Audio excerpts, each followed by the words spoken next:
messing over. You a queen when I less than I'm a gozy. Oh, why me, oh, why me? Oh, why me, oh, why me? Oh, why me, oh, why me? Oh, why me, oh, why me? I don't know why haters be telling me to mind my business when they're out here not minding theirs. Shut your mouth and enjoy the tea. We all know you're here for it, sis. Hello my ninjas, how are you guys doing? It's Ogolo, I'm Shongwane aka Miss Sphere for back for entertainment. If it's your first time joining me, you're most definitely welcome. Please do subscribe and of course hit the bell. I absolutely love it. And do not forget to follow me on Instagram. It's said, oh, I'm Shongwane, okay?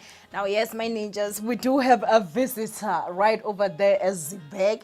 Now if you did watch the first video today, you will know that I unboxed. If you didn't watch that video, make sure that you do. I'm really excited. I'm just tired right now, so we're still going to do a live celebration, Shibubu, okay? Now anyway, today you guys are gonna be talking about Phamotse and the fact that she did go live, you guys, with Apostle Makhado. It's a long live, it's a lot of things that were being exposed. So basically I'm gonna say that this is part 1 because I'm gonna go ahead and just put the live, and then part 2 will be me basically just giving my take on this video and what was obviously being spoken. Now I'm only going to obviously tell you guys based on the things that I understood. If you really want to just know what went down, I would highly advise you just watch this whole video. And so after this video is done, obviously it is going to be done, Shibubu, and then I'll see you guys obviously within the next hour with a video where I'll be talking about this particular video, okay?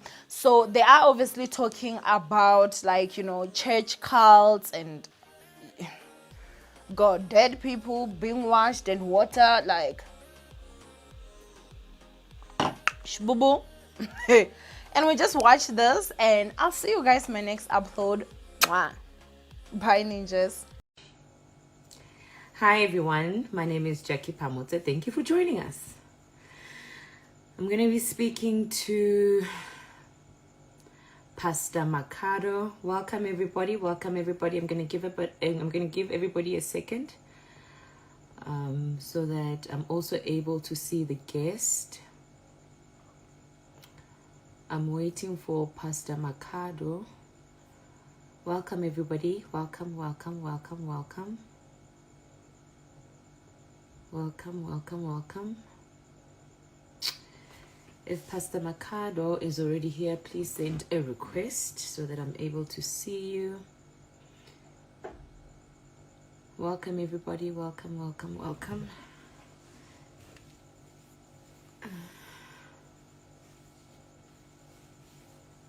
Please just give me a moment so that I'm able to connect with Pastor Makhado.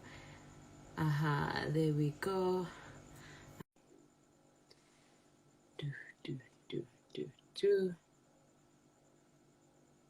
It's connecting. Perfect. Yes. I'm not seeing your face. You're upside down. I'm upside down. Okay. Yeah. Perfect. Great. All right. Perfect. So just to start, I'm gonna tag the conversation, but I'm gonna switch off the comments for now. Okay. For now. 1 second, please.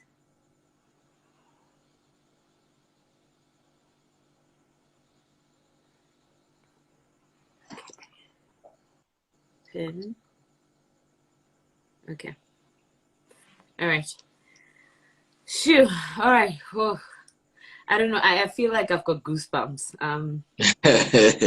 I really feel like I've got goosebumps. First of all, thank you so much for giving me this time, you know, just to speak to you and engage you, ask you some questions. And I also think that it will be quite an educational conversation for people who don't know your background, where you come from, the things you have done and what you're currently doing.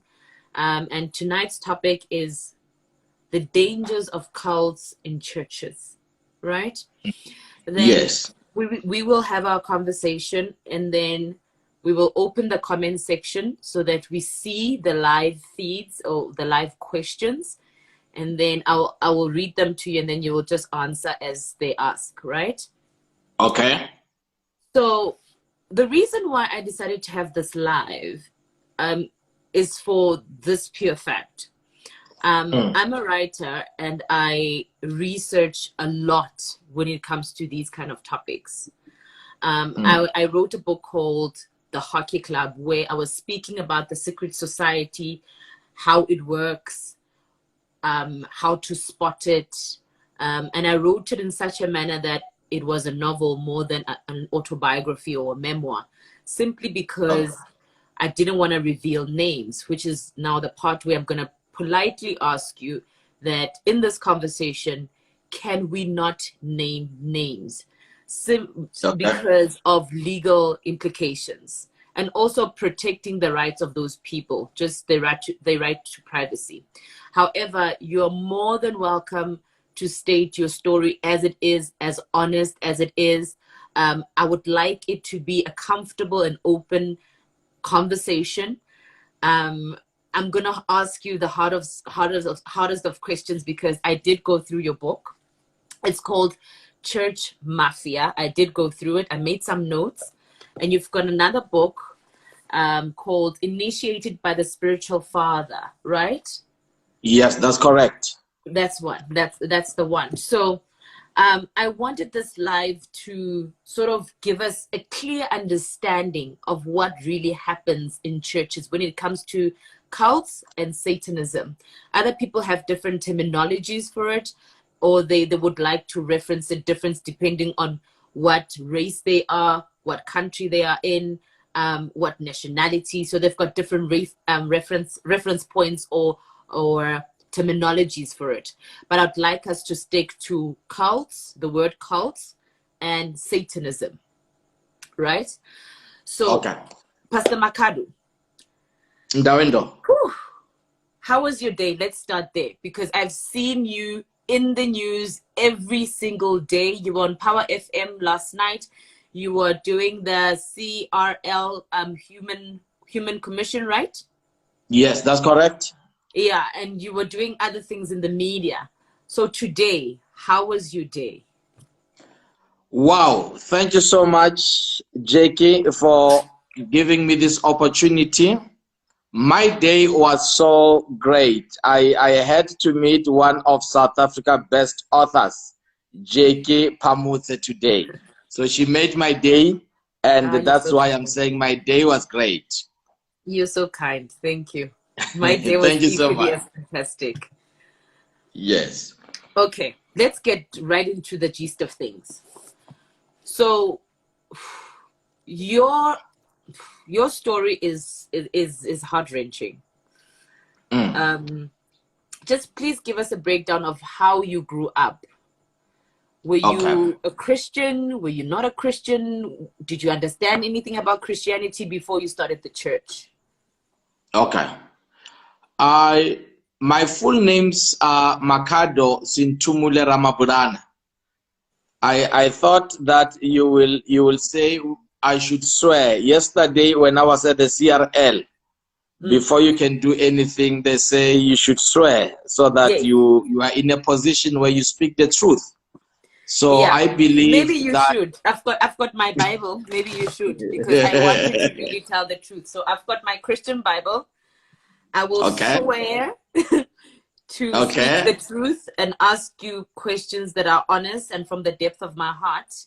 I hope you do the same. Yes, it's just that I don't have a Bible with me next to me, but I do swear that I will speak the truth and nothing else but the truth. And I will speak honesty at the best of my ability. Thank you. So please give us a brief down of your history with churches. How did you grow up? Where are you based? Your understanding of Christianity before you went into cults and Satanism. It's so funny enough on how I grew up. I grew up with my late grandmother when my parents were in Venda.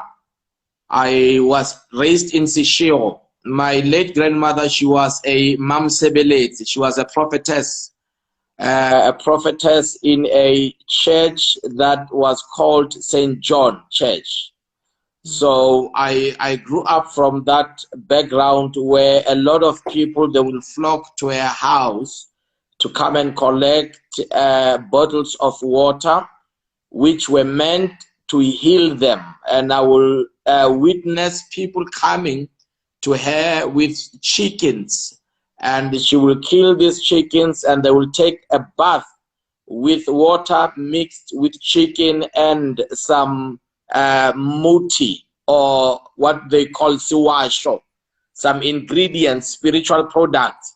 So that is how I grew up. I grew up in a Christian family because my father is a pastor.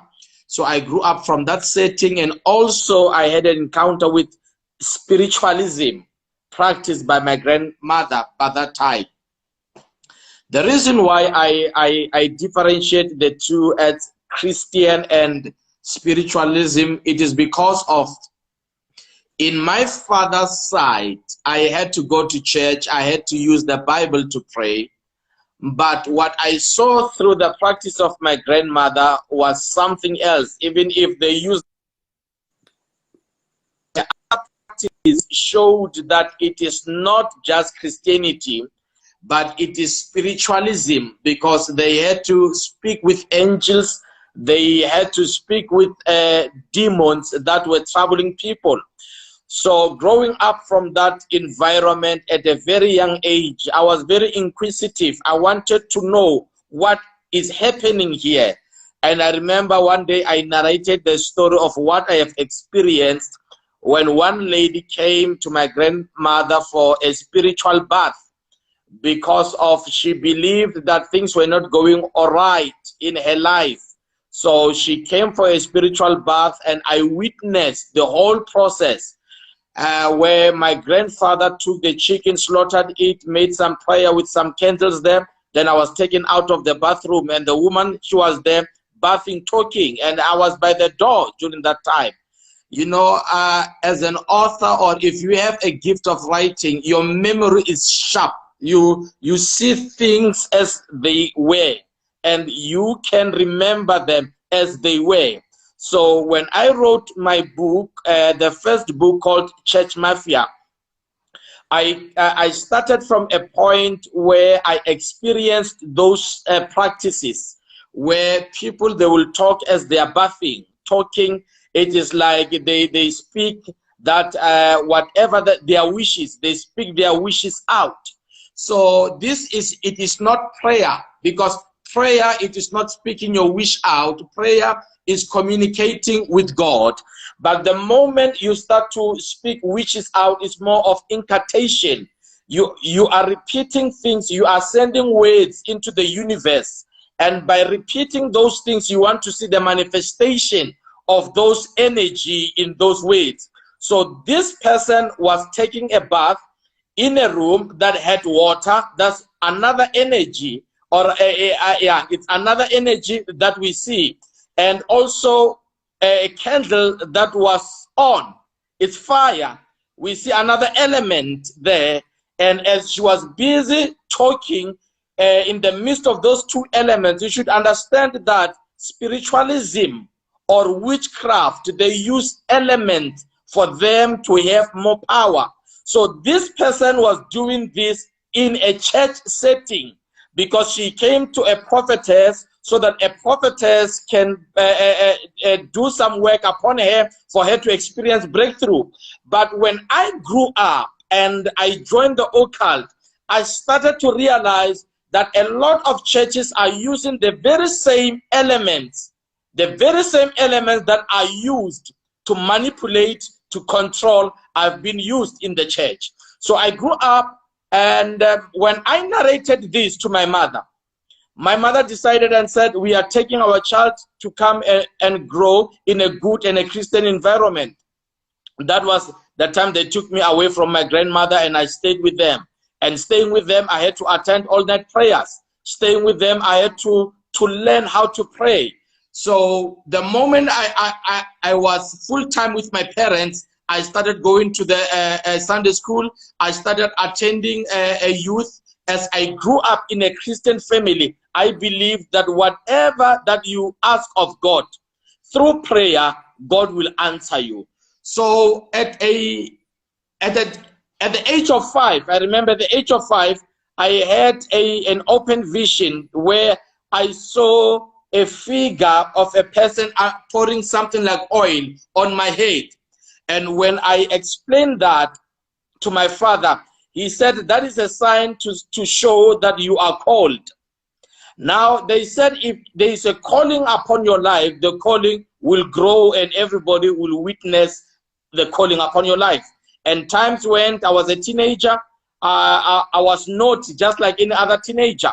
But there was a point in time where I had to make up my mind and I became committed in my Christian journey with God. I accepted Jesus, not because my father was a pastor, but because I had this hunger and this zeal for the Lord. I raised my hand on a Sunday service as my father was preaching, and I went in front, I accepted Christ. From that day onward, I knew that I was a new person. Now, as time went, the calling started to manifest. I started to love preaching. I started to love reading the Word of God. And I started to have this joy of the Lord when I share about the goodness of the Lord. I went to, it was Pretoria Tech by then. I registered for human resource. I went there and I studied. Along the way, I felt, let me move out of this environment, look for a Bible college. I dropped out the following year. I did not go back to a technical in Pretoria. Now I went to the Bible college in Soshanguve, and that is where I studied a 3-year diploma. Now I was taught to become a community leader. As a pastor in the Bible college, they teach you how to become a community leader. They teach you how to preach. So I was trained as a professional pastor, not a fly-by-night. I stayed at the Bible college for 3 years. I graduated and I was ordained. So you have that education and you've got the spirituality, right? The spirituality Yes. and the understanding. Now, Yes. fast forward. When did you decide to open a church? Right. Immediately, I think it was on my 3rd year. On my 3rd year, it's just that I can't remember the date exactly, and I don't want to quote the date. Yeah. Yes. So when I was doing my 3rd year, I remember that was the first time I wrote my book. I wrote a book titled Taking Over as I was doing my 3rd year, and I felt this zeal of preaching. And I was so up to any challenge because by that time we will move with crusades and tents. So I went to Pretoria in the CBD. I looked for a hall in the CBD and I found a hall at Corner Church and Nelson Mandela. It was a school called Danza by then. That's where our first church was. Now, when I started that church, I thought that people who come from the same place, township with me at home, they will be our members here. But to my surprise, I realized that when you are called, God will have to raise people who can identify themselves with the gift of God upon your life. So that is when I started the church. And the church was started on good foundation, good intentions. But the problem was that the church was not growing the way that I thought, the way that I wanted it to grow. The speed, it was not there of growth. So how many people were in the church at the time? I can't remember the exact number, but I think we were more than 100 plus because we were attending in the afternoon. So these people, they will go to their churches in the morning, then in the afternoon they will come to our service. And they were not members yet. We talk about people who just walk in for a service. So the reason why I was saying that the church was not growing is the mentality I had. I thought that through preaching, the hall will be full. So I thought that through preaching and teaching the word of God, I will be able to see success at an early age of my life. How old were you when you started the church? Around 21, 22. 21, What 22. was the name of the church? It was El Shaddai Tabernacle Center. Repeat. El Shaddai Tabernacle Center. Okay. El Shaddai Tabernacle Center. Okay, so you realize that But the church is not... let me make this disclaimer. This, you know, there are other churches that are using this name. So this is not a church that is associated with other churches that has similar names. Okay. So you realize that the church is not growing with a congregation of about plus minus 100, 150 people, take or give, right? Yes. And then what was your next step? You know, because this church is not growing, you are preaching the word of God, and yet you're not fulfilled. What was that thing that said, okay, let me go find a different source of power to increase my congregation? Where did that idea come from? Remember, when a pastor says, I have reached a point where I make a conclusion that the church is not growing, you make that decision after you have tried everything. You have tried evangelism, you have tried doing crusades, you have tried revivals, you have tried to invite popular speakers. Because sometimes we think that by inviting somebody who is popular, somebody who is famous, it will automatically make your church grow. So I did all those things, but after the event, I would still remain with few people. And there were other members of the church who came and said, you know what, Muruti, we feel that our time is up fellowshipping with you. We have to move out. Now, that thing broke my heart because I was connected with these people. I believe that my vision, my future is linked with these people. So once they come and say, Pastor, we think that our time is up in serving the Lord under your leadership, it broke my heart. And that is where I started to think and say, let me associate myself with those who are already successful. Successful in a sense that they are driving big cars. Successful in a sense that when they host their own crusade or services, they are followed by a huge number of people. Success in a sense that they had money. So I said, I cannot die in the wilderness alone. Let me be close to these people. So that is when I started to associate myself with those people who called themselves prophets. So you're taught Christianity. Who taught you Satanism?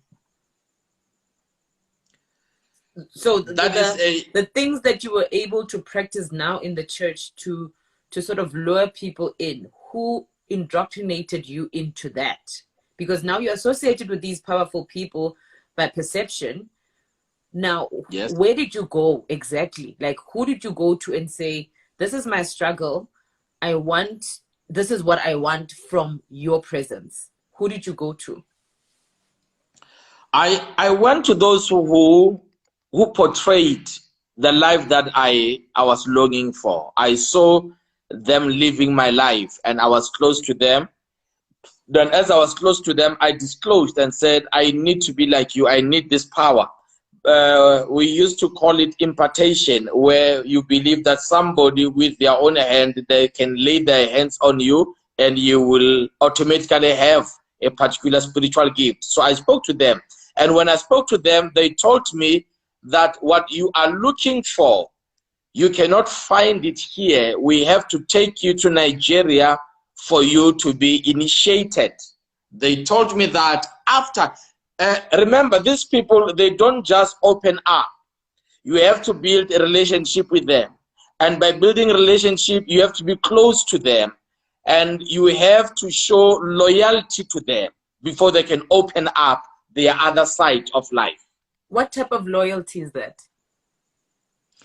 When I talk about loyalty, it's in a sense that when they come for a church service or in a crusade, you organize women in the church for them to sleep with them. You organize, you become a middleman for them. You host them for a spiritual crusade, and while you have organized some women, single women in the church, so that they can have a good time with them. So those are some of the ways to show that you are loyal to them by fulfilling their needs. So you are a pastor in your own church, linked with other pastors in big churches who have this glamorous big lifestyle, right? Correct. With your faith, you go out and solicitate women for these pastors who are already established with big congregations, right? Correct. In your conscience, you don't remember the innocence of those children and young women in the church that you're going to prostitute to this big pastors. What happens is that once you associate yourself with these people who have this, who are immoral, the way that you see things is no longer the way that it used to be. You become immoral also with you. So for you to do something that is wrong, you don't see it as being wrong. You just see it as normal because you are in a circle of people who are practicing that. Because before you can do that, they can organize it for you. They show you this lifestyle so that you can see that they are not just only pastors, but they've got this bad lifestyle that surrounds them. So after they have shown you what they do, now it is your turn to do it for them. So they initiate you.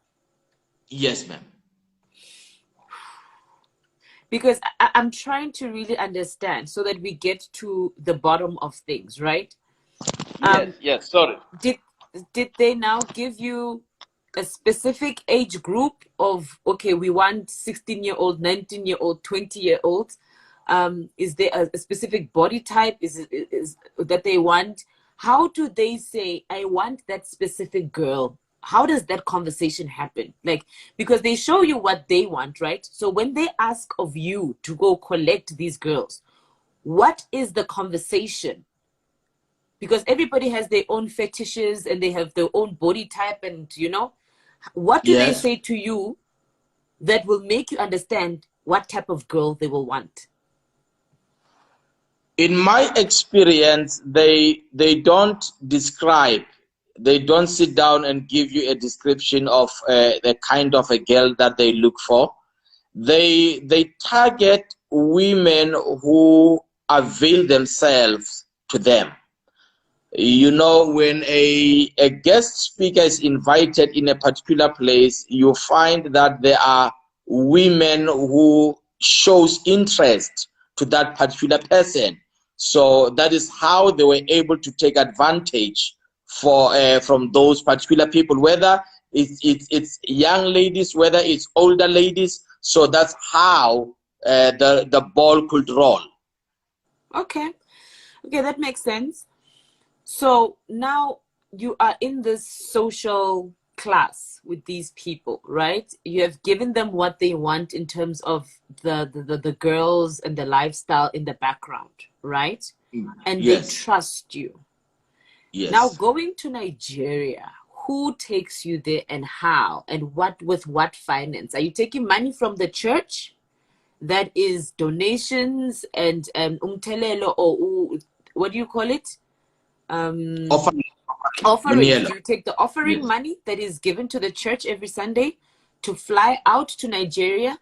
Where do you get the money to move from South Africa to a different country and stay there for initiation and come back? Where does that money come from? Remember, what brings me to them was because of financial instability. Yes. That is Yes. the purpose of association. Mm. And once you start, they start supplying you with money. You know, they show you the money. You start experiencing the good life when by being associated to them. You neglect your family. You start moving with them because these people, they don't stay in one place. They move around with what we call revivals. And as they move around with revival, that is where they practice this immoral lifestyle. So they are the ones who have money, but they don't give you money to go to Nigeria. They tell you and say, you have to raise money. We are taking you to a place where your life will change. So I had to raise money by myself. And after that, because I had a church, I had a small income. So I had to take all my savings. And I spoke a lie to my wife. I said, I am going for a pastoral conference. So by going to a pastoral conference, it was a way of me escaping to Nigeria with all the savings that I had. So I used all my savings because they told me that when I come back, I will be rich. They told me that I must buy, you know, there's a bag that is called Ghana Must Go. It's a very big bag that usually you can put your clothes inside. It's a traditional bag, big one. In our South African lingo, we call it machangani bag. You know, that big one. Yes. So they call it Ghana Must Go. So they said I should buy that kind of a bag, 2 of them. As I'm going to Nigeria, they would also do what they call ritual money for me. So I took all my savings in my mind, thinking that where I am going to come back with a lot of money. And the first thing that I wanted to buy was tracks.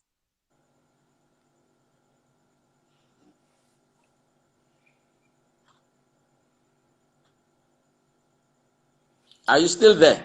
I'm still here. Your network is breaking a little bit. Yeah, okay. You're back. You're back. Let me check in the comment section if everybody can hear you properly. I'm just going to check the comment section if everybody can hear you. Guys, can you still hear us?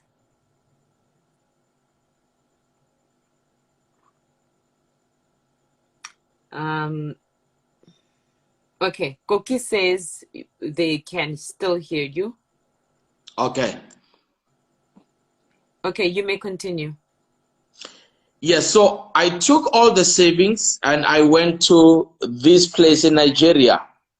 And they told me the place where we are taking you to, it's a place where a lot of people go to, pastors they go to, and you find your business people go to, you find your politicians go to, you find your chiefs, local traditional leaders, they go to such places.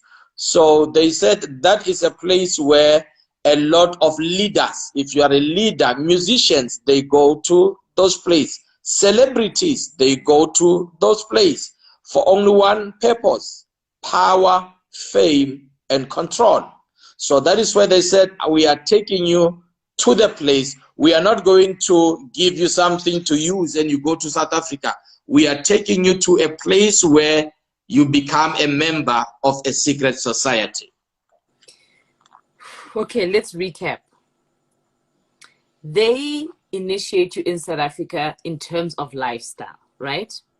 Yes, then that's correct. You fly to Nigeria to get the spiritual initiation, where you are introduced to other big bowlers like celebrities, politicians, business people who are also seeking the same kind of power and influence that you're seeking in that initiation. That's correct. Now, aren't they scared of people exposing people's whereabouts? For an example, if I went to this thing that you went to, and I'm a writer, don't they give you an NDA? Do they really trust you that much that you won't speak about it in that moment? Because I mean, you've got politicians, celebrities, business people, and all these high flyers, and you're in this place where you're all seeking this power. Yes. How do they now, how are they able to confirm secrecy? That everything will be private and it's sacred in that space? Okay. How they control the secrecy is through the access. They are not accessible. They are not seen. That's why they are secret society. They are not known. It's only through referral that can make you to meet them. It is only when you come through somebody who is a member of the cult. You cannot just come and knock and they open for you. There must be somebody who takes you by the hand, somebody who is loyal to the house, somebody who will speak on your behalf to the house, and he will take you by the hand, introduce you to them before they can welcome you. And secondly, they have to check your star. Usually they say that they check your star. They used a god that is called Ifa. Ifa is a god that they serve. They used this bot and they asked my name, date of birth, and they were able to look at that particular thing to see if I am fit enough to be a member. So that is the process for them to be able to accept one. And once they have accepted you, that is where they will take you through the spiritual initiation. And it is not done by one person. It is done by a group of people, and they give you some rules. One of the rules is that you are not supposed to talk about this. One of the rules is that what happens here remains a secret. So, and the other rule was that you should be able to support the other brotherhood, because it is more of a spiritual family. You are now attached to these people's lives. So you should be able to be there for them whenever one brother in the family has a particular problem. Remember, these are different figures from different walks of life. Okay. So what are the rituals that are done to initiate you when you're there? What are the rituals that are done to initiate you? Because I understand the secrecy part, which is the word of mouth, but what are the active physical things that are done to you when you're there? The rituals that are done are animal sacrifice. What type of animal sacrifice? It's when you buy a cow or you buy a goat, but in my case, I bought a goat and a chicken so that they can use them to offer their blood as a sacrifice to the gods. Because whatever they say does not end there until it is sealed with the blood sacrifice on those altars. There are different altars. Now they took a goat, they slaughtered the goat, they mixed the blood of the goat with some herbs, and they smeared that blood on my body. I was half naked. On my lower part, I wrapped my lower part with a red cloth, and I was half naked. They smeared everything on my body, and they cooked. They put a pot, a drum that was full of water, and on that drum they put fire. It was hot. The steam was coming out. They said I should test it.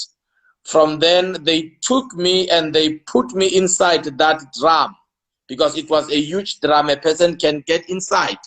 So when they put me inside that drum, they said, we are now cooking you. This is where we cook politicians. This is where we cook armed robbers. Because during, in that place, even armed robbers, criminals, gangsters, they will go to that place to be strengthened so that bullets doesn't enter their body. So they said, we are going to cook you so that you can be strong. So my body could not feel the high temperature. the water was just normal, and I was there for some time. Then after that, they took me out, and everybody was just celebrating and saying, now you are strong, you are a strong man. So they took me to all different altars where I had to split those blood as I speak. By speaking, I mean I had to speak out things that I wanted to see happening in my life on those altars. Okay. When you're doing this, how many people are in your presence in the room? Is it private, or there are other people who do the same thing and then you move on to the next, and then it's like you ushering each other? Is it just you alone, or there's a group of people who are going through the same thing at the same time? It is not, you don't do these things in the room, because the house is far in the village, in a high dense village where there are bushes outside. So you just do it at the back of the house, which is bushes. So you just do all those things. The bathing is done there outside. And there are a lot of people, because of a lot of people, they believe in witchcraft in that particular area where I was. So there were a lot of old women, there were a lot of old men, and even young people, because they are used to this thing. As pastors come in, pastors come out asking for power, including business people. So it was not the first instant with me. It was something which everybody's used to. Okay. So you've done the initiation. How long does it take? What do you do? How long are you there? 7 days, 3 days? If I remember very well, it was plus minus 3 days. Because I went there, I think I went to Nigeria more than 5 times. I was even thinking of getting a dual citizenship that side, just because of this cult thing. Because they said every month or every 3 months you have to come that side. So at first you go there, and by going there, that is when they tell you things that you should come with. They show you this miracle money or ritual money. And by ritual money, I mean where they just take a drum and they put the drum there, they close it with a white cloth, and they tell you to lock the room. Nobody is there in the room. It is you and the drum. And they say, lock the room, be outside on the door, and you stay there with the key, and they tell you, go back again. When you open, when you see that drum is full of cash, full of money, US dollar. I saw it. So that is how they tell you, go and bring money to come and do sacrifice.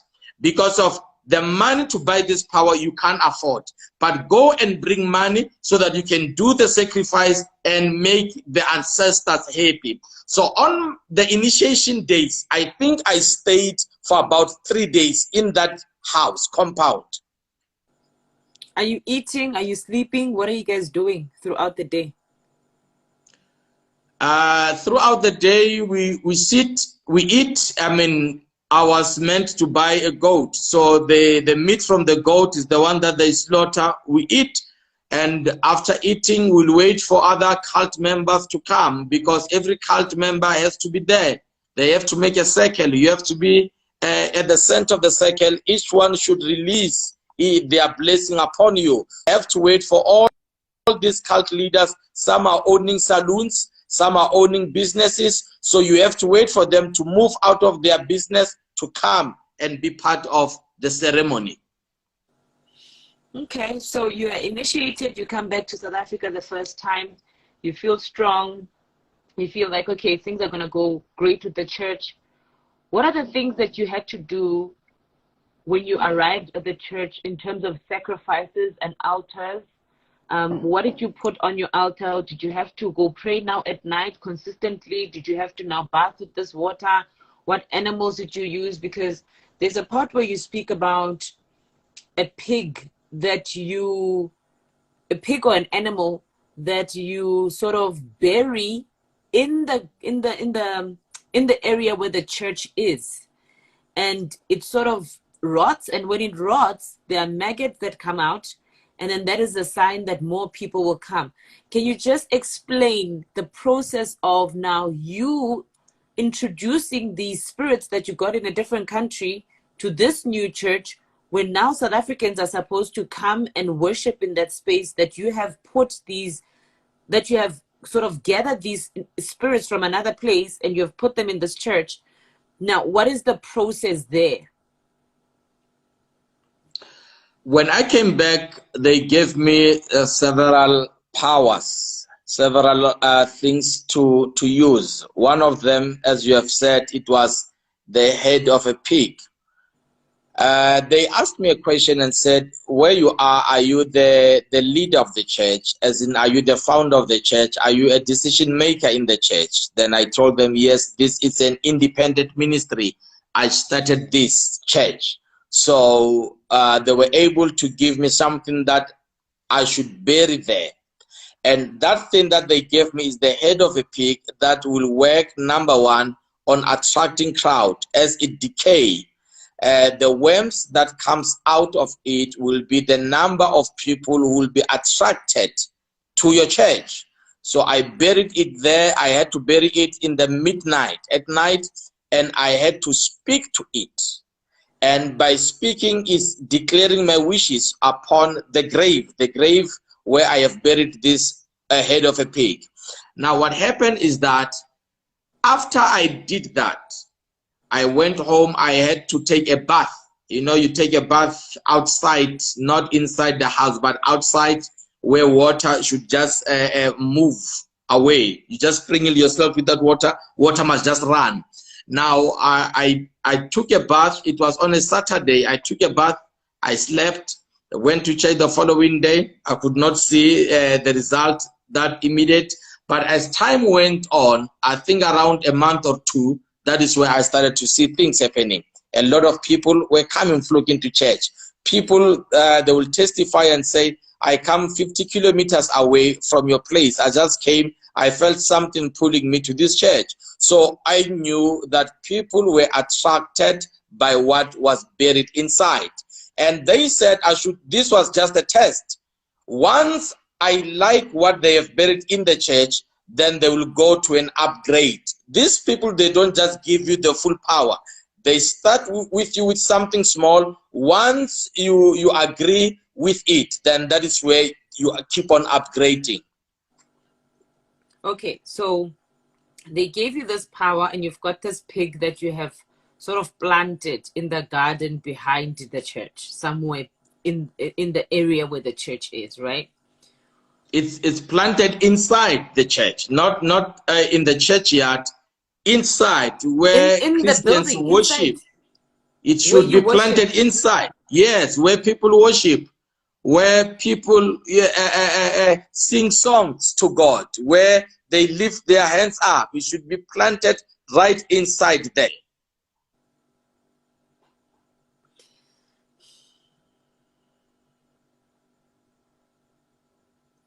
Okay, that's one example. So you've got the ability now to attract, right?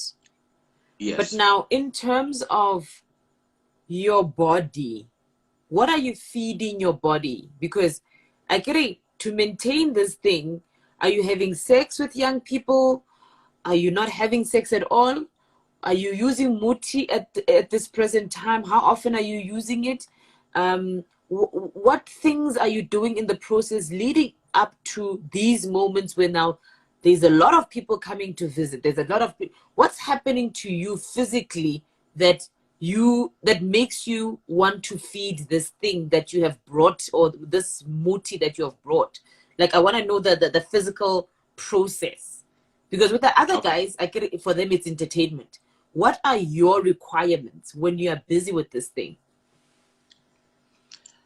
There are different kind of powers that are offered to one.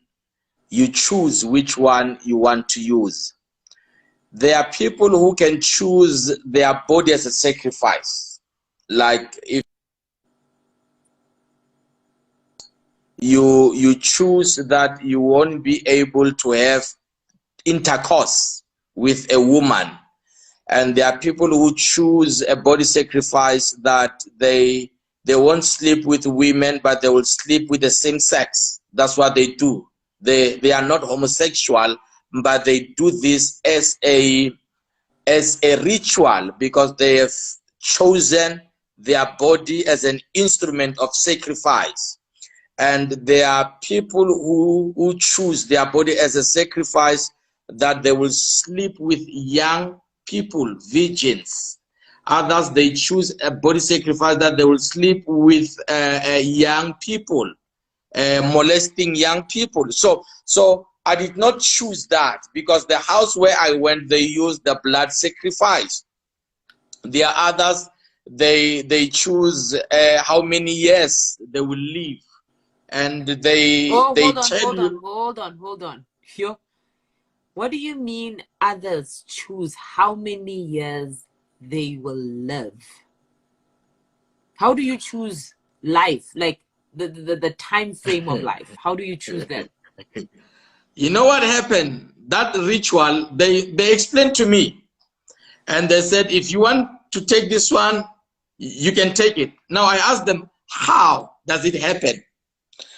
They take, millimit,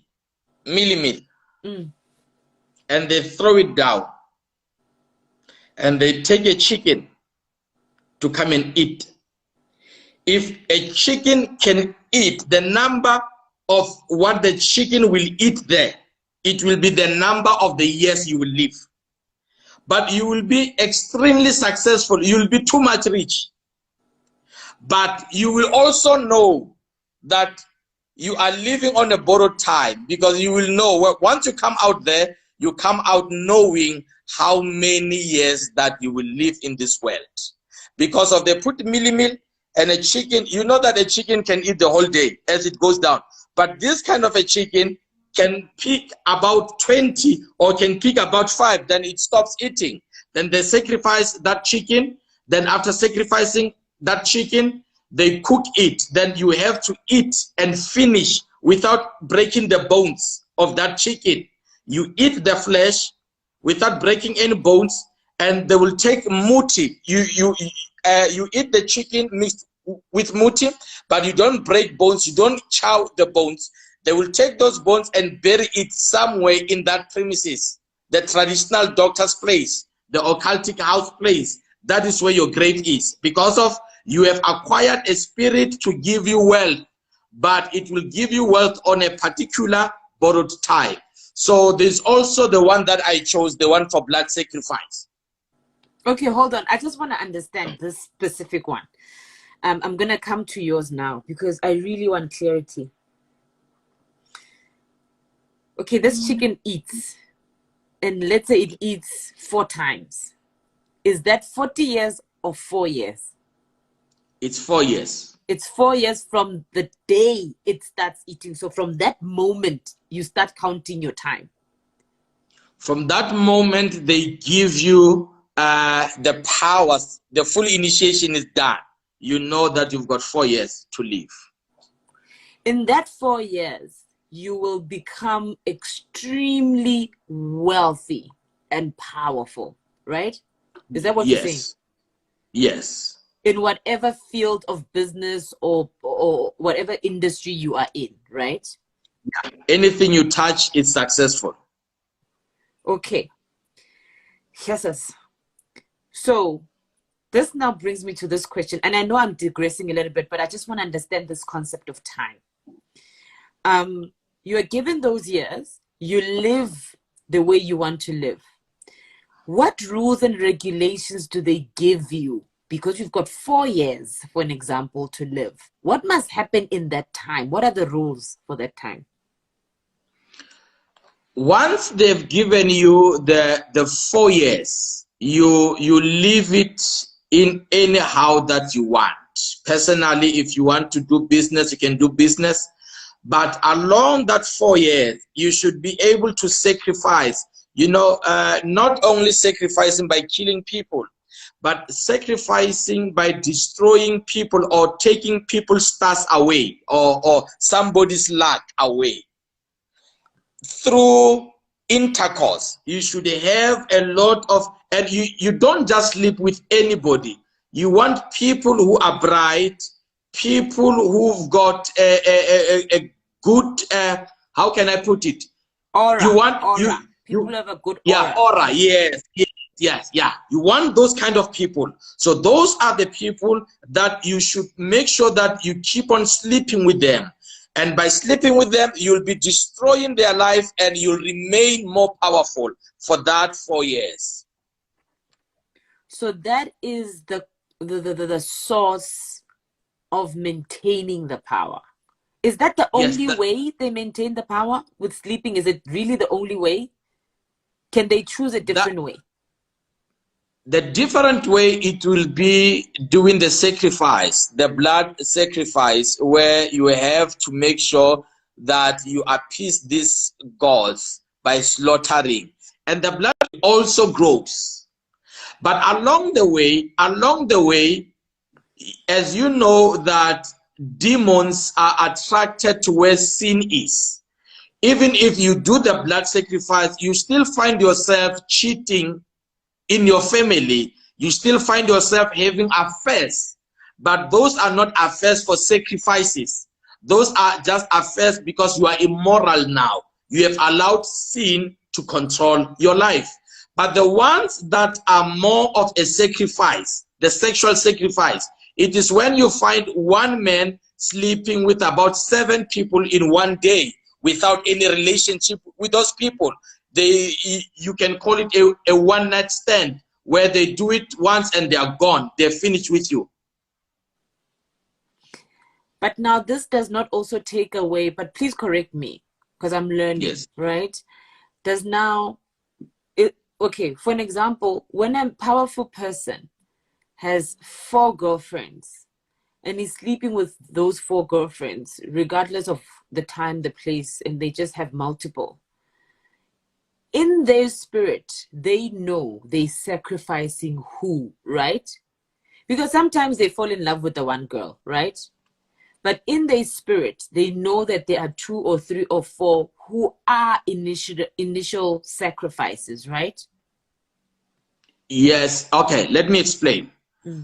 Yes, a man who have, let's say, 4 girlfriends. Among the 4, there will be one which the gods allows them to be a permanent girlfriend, or somebody that before they can go for a tender, they have to sleep with this person. Before they can go to present something, they have to sleep with this person. It is not every girl. There are those that they know and say, this one will be used for this particular, what you call, sacrifice. Yeah, ritual. So we've got women who are not aware that their role in that affair is to be used for a spiritual ritual.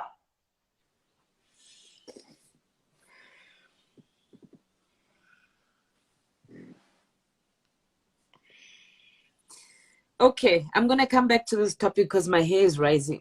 I'm going to come back to it.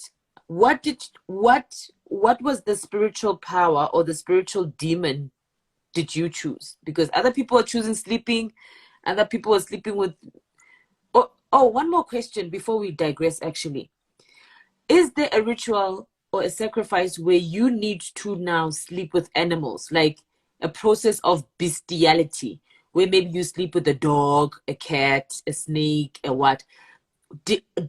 Were there people who were choosing such sacrifices? Not that I know of. Not that I know of. Yes. Yeah, because the correct term is bestiality. Having the ability to sleep with animals, whether it's for pleasure or for sacrifice. For sacrifice, yes. Okay, so you didn't choose any of those, right? You chose a different path. So which one did you choose? I chose for animal sacrifice, where I was able to slaughter the blood of the goats and the blood of the chicken. That was the initial stage, because as the more you do the sacrifice, it is the more the spirits will grow and start demanding more from you. So I was at that initial stage. Okay, so you've done all of these things now. You are back. The church is growing. Were you sleeping with young girls to maintain your ritual practices? I Young was not girls or sleeping. boys? How were you feeding your demon? I was not sleeping with young girls or young boys for.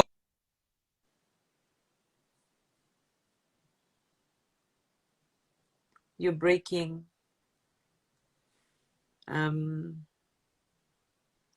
Guys, is it my network or whose network? Is it mine or his? His network is breaking because I can't hear him anymore.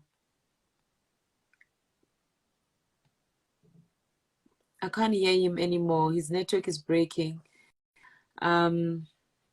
His network is breaking. Guys, can I just take a minute? I just want to save this live so that I don't lose it, because it's like the network is tampering with us. So I'm going to go and save it. Just give me 2 minutes and then I'll be back again. I think it's his network as well. So I'm just going to give him a call and then come back with the conversation. So please don't leave us. Yeah, my hair is rising as well. So I'm going to save it so that I don't lose it, and then call him and ask if he can sit in a better connected place, and then come back with the conversation. Just give me 2 minutes. I'll be back. Phew, this conversation is just throwing me out of my comfort zone. Welcome back, everybody. This is part 2 of my conversation with Apostle man, I can't even say his name, Makhado, because my heart is racing. We got cut off because of the network, but we're going to continue with the conversation. Welcome back, everybody. Welcome back. I have spoken to him over the phone. That's why we had to take a minute. We're going to continue with the conversation. I'm just going to wait for him to join and request. It's a very tricky and sensitive conversation, but I really need you guys to listen with an open ear so that you understand exactly what he's saying. This is a man who has experienced this, who speaks from understanding and practice. You know, it's very, very scary. It's very, very scary. It's very real. I'm literally shaking. I'm just waiting for him to request so that I continue. I can't see his request as yet. So I'm just going to wait a minute, you know, just to see where he is. It's very uncomfortable. I see your comments. Jackie, what experiences do victims have after a cult member has been victimized? We're going to answer all those questions after he really narrates the entire story. I'm going to open the comment section so that we answer your questions. Remember, this is a pastor who was in a cult, who practiced it, who had a church that practiced it. This is in Pretoria now. They used different girls and boys for different sacrifices. They used animals, they used blood, they used traditional medicine. It is quite evident that it's a scary, scary thing to even think about, and just to think that it exists and he has lived it. So I'm just waiting for him to request. I'm not sure. Guys, do you see him somewhere? Maybe I missed him. There he is. I found him. I'm going to switch off the comments now so that we can continue with the conversation. And then in the last 15 minutes of the conversation, I'm going to open the comment sections so that I answer all the questions. So this is a global problem. It's just not Pretoria based. It's everywhere in the world. And I don't want people just to think that it's only happening in South Africa. It's happening everywhere. As you can hear, he had to travel to Nigeria to perform these rituals and to get indoctrinated and to get initiated so that he understands what he needs to do. Welcome back, Pastor. Thank you so much. I am sorry. It was the network that cut.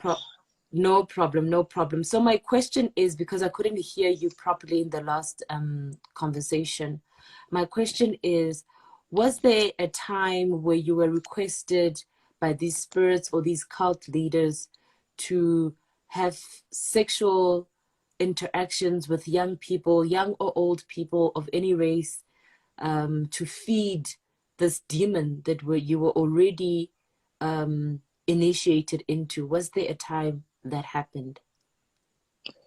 In my instant, there, am I clear enough? I can Is my hear volume you. okay? Yes, your volume is fine. Okay, thank you. In my instant, there was no obligation for me to have any sexual relationship in a sense of sacrifice. As I've Yes. indicated that the route that I took, it was more of animal sacrifices. I did not take a route where I chose to do my body as a sacrifice. So there was no obligation or any command for me to use my body as an instrument of sexual sacrifices to innocent people or young people. But with your associates, so the people that you looked up to who initiated you, so the other pastors that got you into this, did you perhaps know any of them who were using this specific ritual to maintain their power, especially in South Africa, the ones that you were dealing with, that you were part of in terms of a brotherhood clique? Were there ones that were using this that you know of? Remember, these decisions that you take, they are more of personal and private. But looking into the lifestyle, looking into the lifestyle of those associates during that time, I will say that most of them, they choose that kind of a lifestyle or a sacrifice, because they did not only have multiple relationships, but you will hear often cases of rape, molestation, and other cases. But now, if they did that, did they have specific places where they would do it, or they would do it at home or in the church building or in hotels? So you just need the actual person, right? You don't need a specific place to do it. You just need this body of this human being. In my book, The Church Mafia, I wrote of an incident that happened where this associate of mine came back from a crusade hosted by one man of God who wanted the preacher to come and revive the church. And guess what happened? He ended up sleeping with the pastor's wife. Because once you have that kind of a ritual where it's a demonic ritual, wherever you go, whether you meet people who have got high moral standard, because of the demonic influence that you have housed in your body, you are able to get any person that you want. So a lot of time I will hear cases following this person. Wherever he goes for crusade, I mean, he will even sleep with the wife of the host. You can just imagine how worse was that. I mean, he will even sleep with any woman in that particular church. So they just do it wherever, however. They don't have a specific place where they do. And most of the target are the worshippers. In my second book, initiated by my spiritual father, I show in a fictional novel, I saw how these occult leaders, they groom these young ladies. They give them high standard to live where they are not able to have boyfriends, and they stay in the church compound, and every night the cult leader will just interchange them. This night he will sleep with this one, the other night he will sleep with that other one, and in one instant he will even sleep with all 5 of them in one room. So this is how far this thing is going. They are young ladies who are sexual sacrifices for these cults, and in exchange of money, in exchange of high position in the church, in exchange of cars, in exchange of the good life these young ladies are looking for. So they give you the good life, and they use them for sexual sacrifices. Okay. So let's go back to the actual practices in the church. So you're growing in popularity in that community, and things are going well for you. I hear you were not supposed to be part of the worshiping process when the church started. For an example, on a Sunday or Saturday when the church when the church time comes, right? And Yes. people start singing gospel songs and they start worshiping just before you deliver your message of the day. What was that about? Why were you not supposed to be part of the worshiping process? All right. Remember, before the church starts, where the church will take place, they will use some rituals. Others, they use water. They sprinkled water in that place. It's part of the system. They use the water which they use to bath dead bodies. So they take that water, they sprinkle it before people can walk into the church. Others, they use oils, and they just put oils around the chest. They rub, they clean. So they actually prepare the place, the hall, the seats, the chairs, for a point of contact for these particular demons. Now, when members moved and walked into the church, sitting down there, it gives them an allowance for these demons to have access to these people as they worship, as they do everything, thinking that you are worshiping God, but not being aware that the environment where you are is an occult altar. So one of the reasons why these pastors, they come late is because they wait for information that could have been collected by ushers from innocent people. Why are you here? What is your problem? What is your name? Where do you stay? Who is your husband? All those information are collected and they are sent to the pastor, who will use them as prophecy. That's one of the reasons. Now, the other reason is that once the pastor moved in, they will close the door. Nobody has to move out. Nobody has to move in, so that the spirit that he enters with, it becomes a final spirit of authority. Everybody will be under his spell because they took time seated on those chairs that have been wrapped with oils, with occultic oils. They've taken their time dancing on grounds that has been sprinkled with water that has washed dead people. So all those elements, they prepare a person to be a zombie who will be under a spell of these cult leaders. Okay. I'm just blown away here. Number one, where do pastors, men of God and prophetess get dead bodies that they can wash and use the water to wash the church or sprinkle in the church? Where do they get the dead bodies?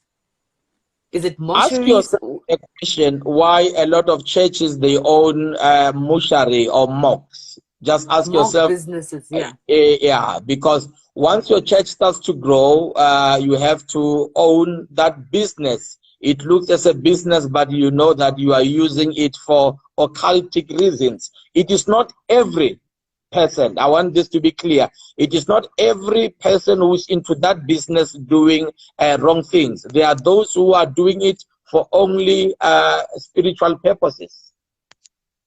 Okay, so they go, they wash people's dead bodies. So these are people that are supposed to be buried maybe during the weekend or at some point. They need to be buried, right? Yes. The families of those people don't know that these people's bodies are being washed without their knowledge and permission, right? Yes.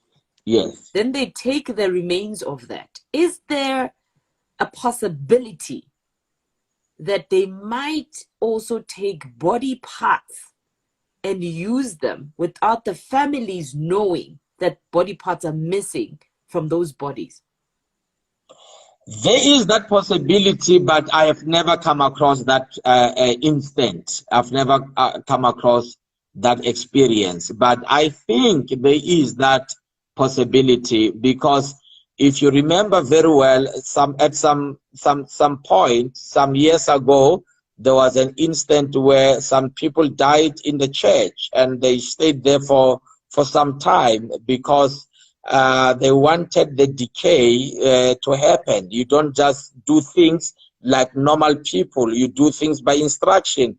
People's body has to decay. The fats of the humans has to come out in that particular place as part of those rituals. Then that is where other body parts they can miss in such instance. And they are not just missing because they disappeared, but they are missing because they are used for rituals. So that is the situation.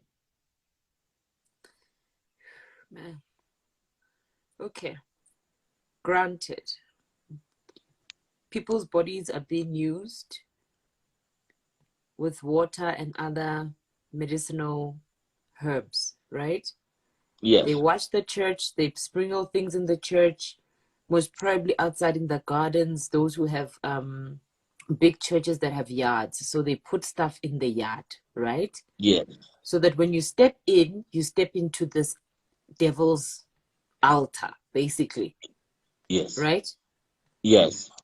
The pastor now is given instructions not to enter the church until the spirits have consumed the atmosphere and everybody is within that environment at that moment, right?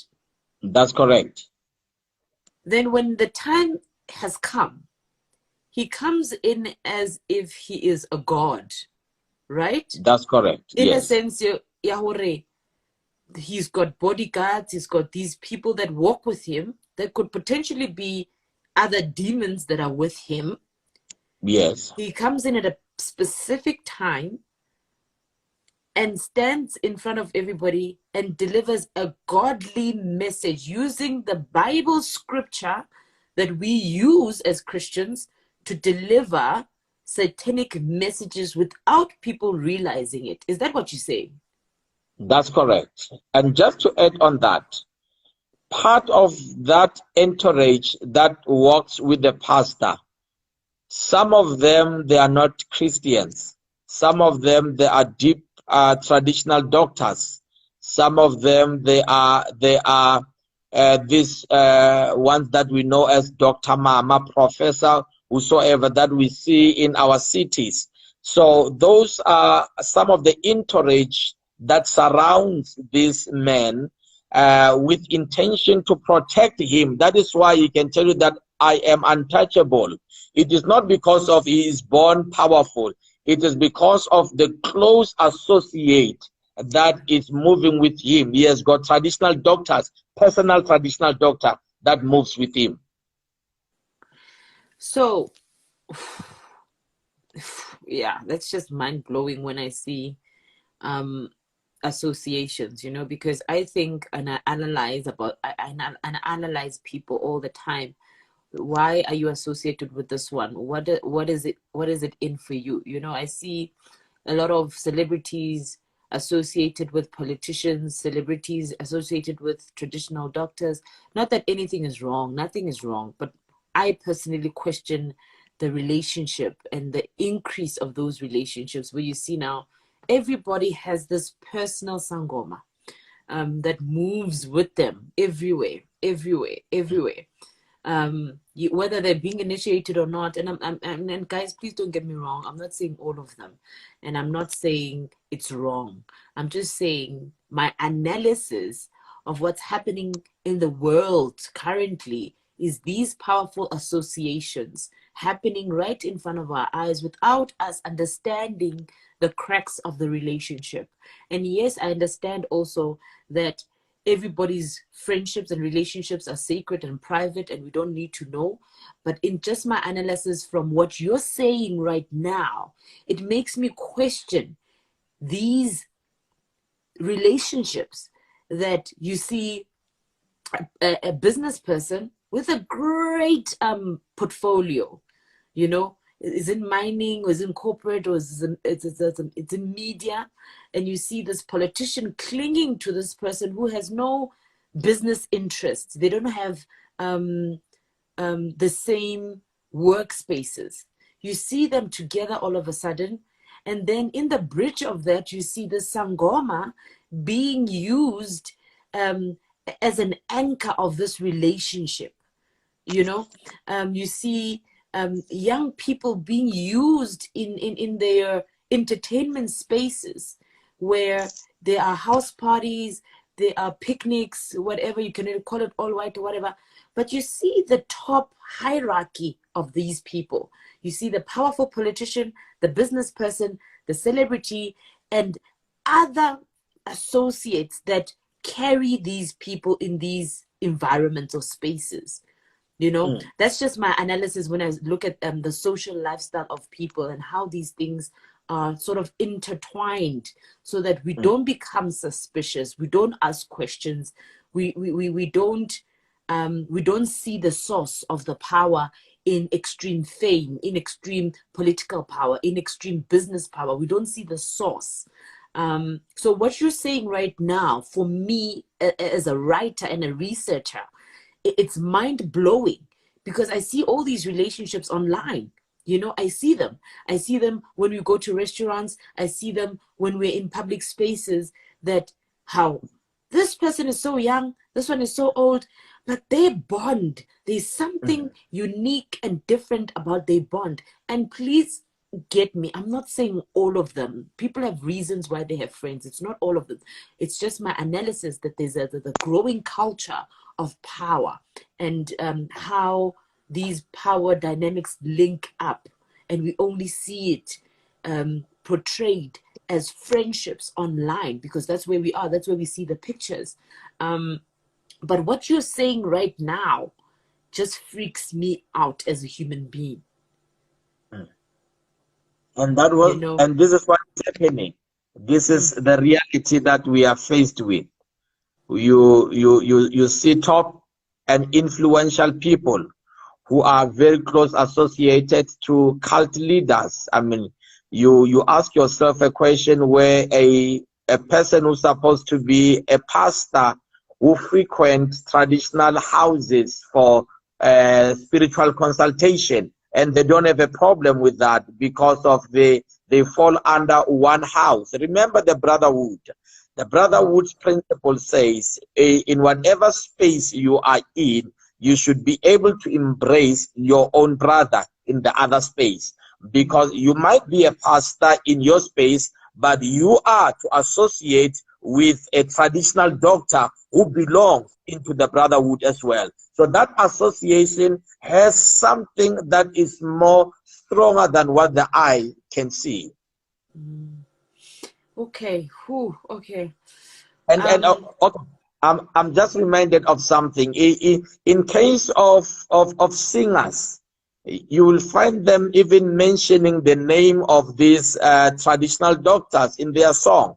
I mean, they will praise them so much. It is not a coincidence, but they know that they are praising for the work that has been done for them to get the fame.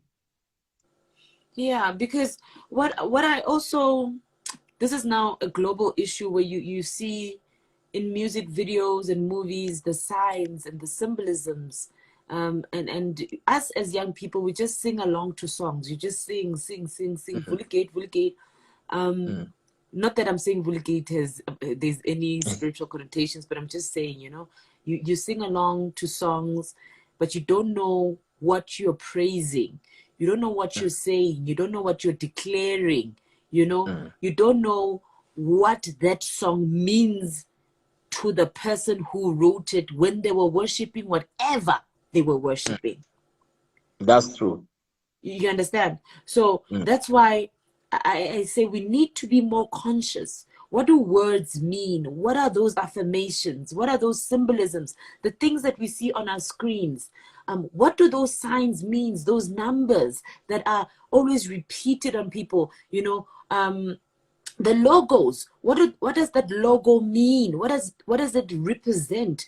Why are you so obsessed with this specific sign that you have to always repeat it in your practices, in your songs, in your speech, when you're delivering a speech? There's always these things that they say that sort of surpass people, and people don't notice because they've heard it so many times that they've become sort of numb to this thing, and they in their own private spaces they repeat these affirmations in songs and in music videos and movies without us realizing what was worshipped to During that time. create this Yes. big monster that you see as fame, as you see as popularity, as you see as power, as you see as a person who's got aura, you know.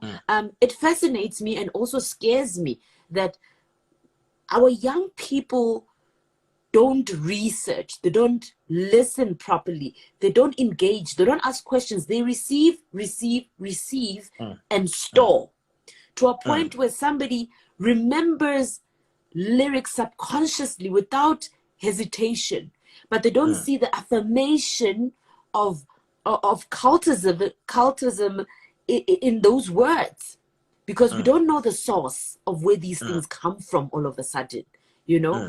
I want to go back to the church now, because this is now your story, your testimony. I want to go back to that. Your church is growing now. This is months down the line. You have attracted what you've attracted.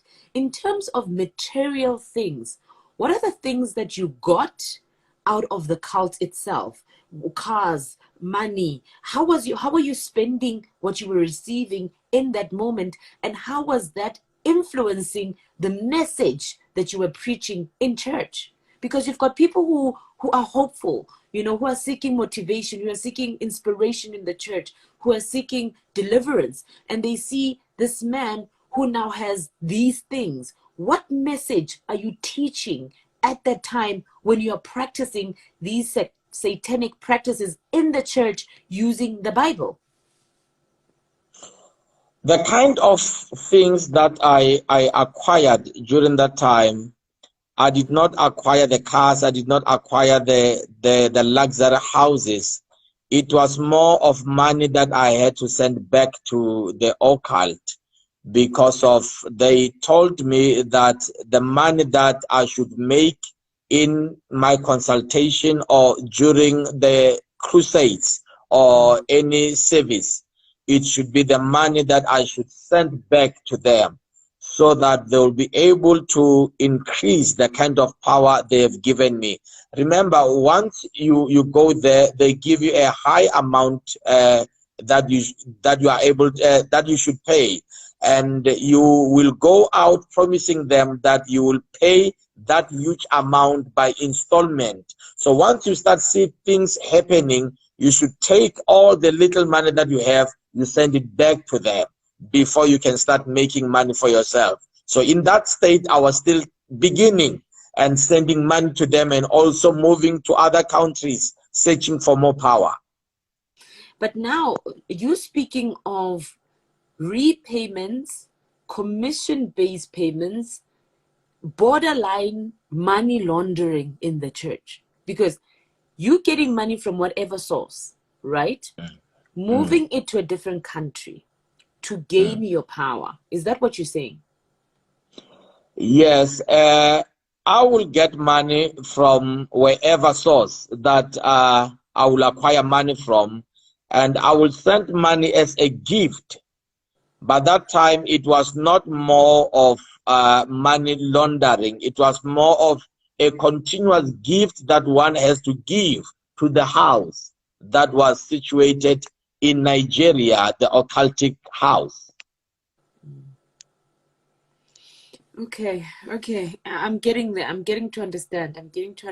Please bear with me. I'm processing. Man. What are the miracles were you performing in the church to make people believe that Christ was in their presence? It depends with the situation or what was the problem of a person. If a person comes and say, I can't sleep at night, I'm being troubled, I feel things that are moving in the house, you will give them something like water that has been mixed with some muti to drink, and that water will make the person to see things, to hallucinate, to see spirits moving in the house, to see whatever unimaginable figures, and they come back to you and say, after you have given me this water, this is what happened to me. So you use their response and their results as a way to explain to them that there is a form of witchcraft practice that is following them. So you show them one slide of a miracle or something that puzzles them, and you use that as a way to show and prove to them that they've been followed by a witchcraft. In other instances, we will go to people's house and we will dig out there, and we dig things out and say, this head that you see or these bones that you see, they are the ones that are slowing your success. They are the ones that are bewitching you, while those are the things that we brought along to dig them out from a person's house. Okay, hold on. So a person says, I'm going through a situation, and you as a pastor say, okay, let's go to your house to go pray for you and check what's going on with the environment. But you bring along things, physical things, that you hide somewhere and then put in the yard and pretend as if they were there all along to create the illusion of help and to create the illusion of they were sick in the first place. They were put there by other people or other spirits. And you pretend as if you just took them out and they are healed or they are healing. Is that what you're saying? Yes, that's correct. We will come with, it can be money that is wrapped with some scary things. We will take those things and we'll just put it somewhere in the house, and we say, let us pray. We pray, and we don't take it the same day. I mean, you put it somewhere, maybe where clothes are in the wardrobe. You know, when you pray and the pastor goes room to room, you just allow the pastor to move room to room praying. Then you insert whatever object that you came with, very scary one, you just put it anywhere. Then you leave, you go home, and you tell them, watch this week, God is going to show you a miracle. During the week, one will go to that drawer, which they don't normally use, trying to get that shirt. As he pulls the shirt, and that object will come out. And guess what? They will all scream and shout and say, Pastor, come and see what has happened. And we show them and say, this is nothing. There is more that is happening in this house. You need to get another oil. And you take them from one level of buying the oil to the most expensive oil that they need to get. Phew. And I just want to remind people who are watching this conversation that, remember, this is a spiritual warfare, and it's a psychological warfare. You know, they're playing mind games with you to make you believe that they can create the impossible for you. And it's not even traditional healers now. He's a pastor speaking from a prophetic experience. You know, you might not go seek a sangoma, but here you are seeking a pastor.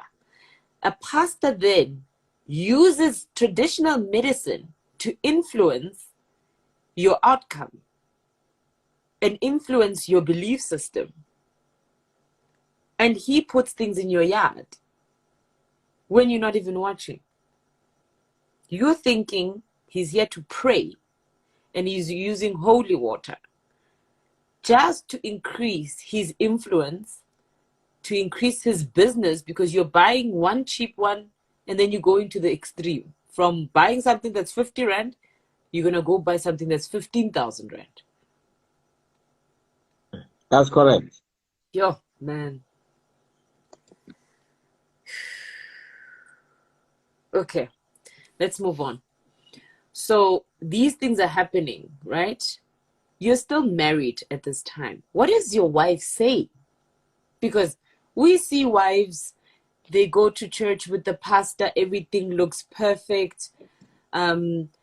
You know, we respect them, we love them. When the pastor's not there, we go to them, we worship them equally, we give them the same respect. Where is your wife in all of this when you are doing these things in the church, outside of the church, in people's homes? Where is your wife? Does she have any knowledge of what's going on at this present time? And what's her involvement in this? Every time when I have to respond about the presence of my wife during that time up until now, I thank God for marrying a kind of a woman I did. Number one, she was never involved in those things. She did not understand what I was doing, and I tried to convince her by telling her that this was just a prophetic move. Remember, we got married as a pastor. I was a pastor, but now I had changed from being a pastor into becoming a prophet. So I tried to explain to her very hard and said, this is a prophetic move. And this is what made us not to gel together. This is what brought a lot of family disputes between me and her, because spiritually we could not click, but she continued to pray. She was there praying and trusting the living God. And I remember the other time when I started doing the one-on-one in our houses. You can imagine people coming to take spiritual bath, using the same bath where the family is supposed to use it, just because of I've decided to take this road. So she has been there for me, praying, and I did not involve her in all these things. Okay, I'm glad you spoke about spiritual baths. You are a pastor. Why are you giving people spiritual baths at your house? How does that work? The purpose of the spiritual bath, it came from a perspective where you advise somebody who is looking for luck. They want to get a job. They want to get business tender. So you tell them that the only way for them to go and win what they are looking for, it is when they take a bath. But the main purpose for them to take a bath, it was that the water that they use there in the bath and all the concoction that I will mix there in that bath will make them to keep on coming for more consultation in my house. How much was a consultation? It was 100 rand, 100 rand. And the oils, how much were the oils? And were there other things that you were selling except oils? When you consult, you will get the bottle of oil for 100 rand. And how big is the bottle? Was it big, 50 mil, 100 mil? It's like a 50 yeah, it was mil. 20 mil. Yeah, it was small. What's that oil? What type of oil is that? Where do you get the oil? This oil are manufactured. I was the one manufacturing this oil. I will buy a normal oil from the shop, and after buying the normal oil, I will mix it with the oil from this calabash that I had collected from these different countries. So every bottle that I will sell, it was already mixed with the oil from these other calabashes that are inside the room. So, for an example, how did you not differentiate? Because somebody's coming here for a job interview, and somebody also is coming, for an example, to get pregnant. They want to be pregnant. Do you still use the same oil? Yes, it is the same oil that they use, but they will come back with different stories. Remember, these are spirits in these oils. Once you use them, you apply, you will see something strange happening. It might be a dream. It might be that long lost a partner who begins to call you. So once they start to see those signs, they come back and give a testimony. My phone says it's critical. The battery is low. The battery is low. Okay. Do you want to charge and come back, or do you want us to resume tomorrow rather? And then Yes, we'll let's take. resume tomorrow. Tomorrow I'm doing an interview on television tomorrow.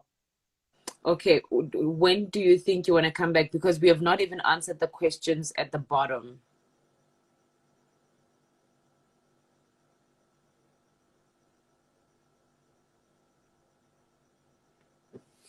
Okay, guys, I think his line is gonna,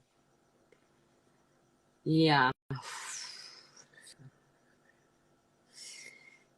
Yeah, oh my God. I think his phone just died. But we will try to resume the conversation during the week because there's so much I want to ask him. And I think there's so much that you guys want to ask.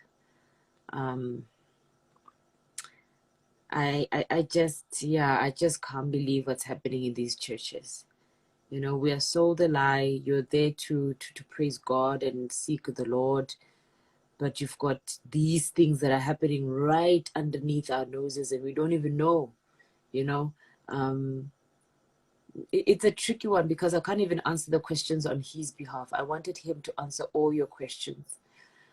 It's really, really scary. It's really, really shocking. And obviously he's got a family. It's 15 minutes past 11. Most probably he also wants to rest. But I think during the week, if not tomorrow, the following day, because I really want to carry on the conversation so that he's able to answer all your questions. There's so much that was really unsaid. There's more to the story. There's more to what they were doing in the church, more to what they were doing to young kids in the church, more to the cults that they were doing to gain power. There's still more that I was going to ask him. And I think you guys have so many questions as well. So I think we should resume tomorrow. I'm going to ask for a time. I'll call him in the morning and ask for an appropriate time. And I will announce it on my Instagram and other social media platforms. Man, I'm just shook right now. The dead bodies, the water that they use from mortuaries, you know, the possibility of them using organs in their muti that they take from mortuary. It's a possibility because he says he didn't do it. It doesn't mean the others didn't do it. It's a possibility, you know. There's just so much. And I want to know how he got out. What was the process of going out? What could he advise in terms of young people who need to get away from such people? How do you spot a real pastor and a fake one, you know? How do you spot oils that are genuine and oils that are not, and these waters and these things, you know? We walk around wearing these pastors' t-shirts and their caps, and we've got stickers and we've got all these things, but we don't know what we're walking around with. We really don't know what we're walking around with. I mean, they've got cups. You've got a cup. You don't know where that cup was washed. You know, they could have used water from a dead body to wash that cup before they give you. Thank you. Yeah, man. Like, yeah, so we will start a bit earlier. I will ask for an appropriate time from him. I'll call him in the morning because it's rather late. He's an elderly man. I'm just speechless.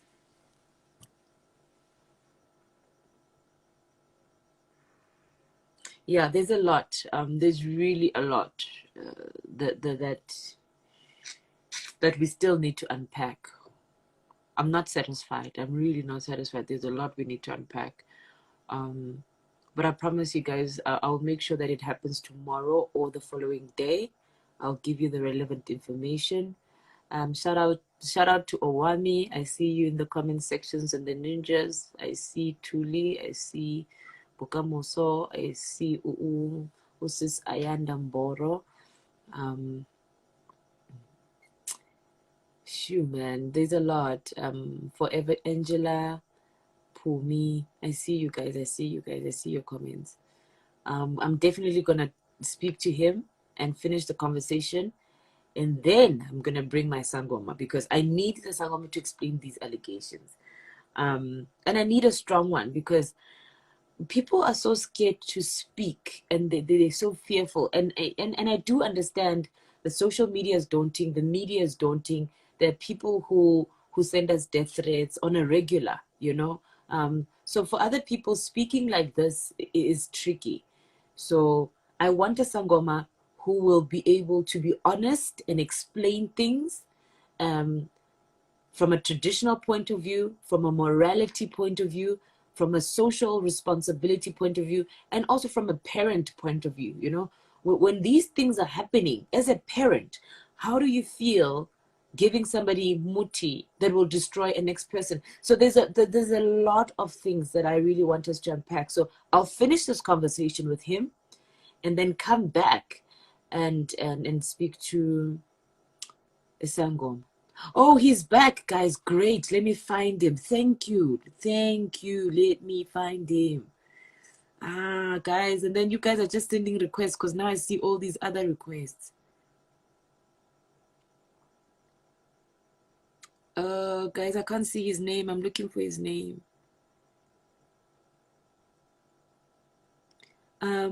Prophet Makhado, can you log out of the app and then log back in and request again, because now I can't see your name. So can you log out of the app and log in again, so that I'm able to see you?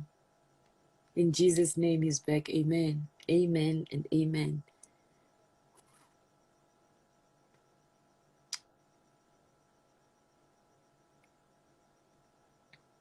I see the Bay Nation, which is my followers, and I see ninjas who are Owami's followers from the YouTube channel. So shout out to all of you. Let me find him. Oh, guys, I can't see him.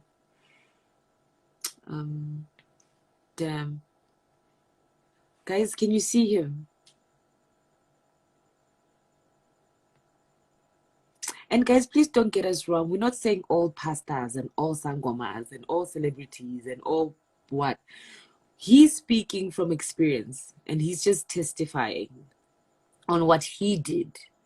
You know, so his truth is relative. So you can believe it or not, it's up to you. But he's just sharing as an elder to warn and educate all of us who are into charismatic churches, who are into understanding the world of spirituality. You know, we just want to learn more so that we know the signs. So please don't get us wrong.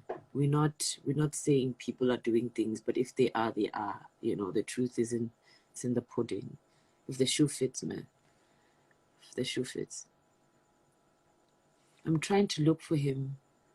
Guys, can you see him? Okay, maybe I should save this live and give him a call and start a new one. Is that a better option? Because I can't see him now.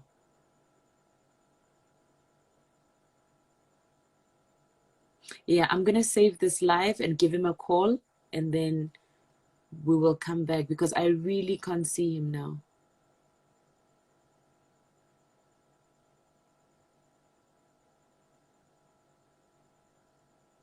Okay, I'm going to save it and give him a call. I think, guys, it's best if we resume tomorrow. Because obviously there's going to be a lot of questions, and I want to take another 30-40 minutes just getting to the core of this thing. I don't think the 2-3 minutes that he's going to give us now, just, you know, it's almost 11:30.